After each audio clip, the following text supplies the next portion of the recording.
Il y a une œuvre qui est très singulière dans ce parcours, c'est-à-dire qu'elle n'est pas en écho, en fait elle est en écho avec toutes.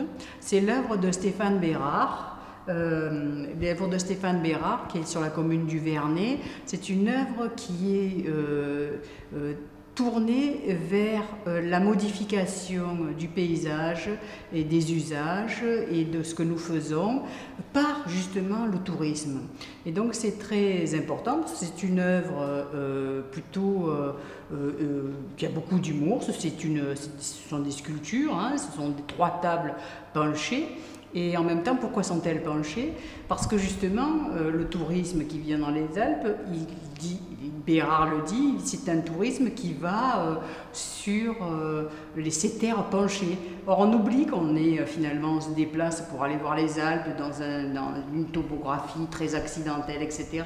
Donc c'est une œuvre qui joue avec ça, qui renoue un peu avec l'histoire de Tartarin dans les Alpes, c'est-à-dire toute cette tradition littéraire, artistique, qui se préoccupe de la question du tourisme, voilà, mais qui se préoccupe pas comme un donneur de leçons, plutôt avec humour, plutôt avec un détournement, puisque bon, c'est un peu aussi un vocabulaire qu'on pourrait utiliser pour tous les artistes qui ont travaillé sur le Viapac, c'est qu'ils s'insèrent dans les lieux, mais le fait que les œuvres soient dans les sites, ça permet de détourner légèrement les sites de ce qu'on en voyait auparavant. Ça ajoute un sens nouveau, et en ajoutant un sens nouveau, on change le sens de l'ensemble. Donc c'est un petit peu aussi cette idée qu'il y a dans la route de l'art contemporain, dans chaque site, dans chaque œuvre, mais en même temps, l'idée du déplacement, c'est le déplacement dans l'esprit,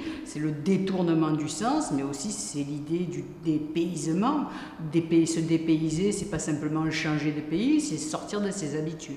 Et donc c'est aussi la volonté générale de ce travail de route de l'art contemporain, c'est que quand on fera cet itinéraire et qu'on s'arrêtera sur chaque site, on sera dépaysé dans le temps, dépaysé dans le projet, et puis soi-même dépaysé parce qu'on ne sera pas dans un quotidien.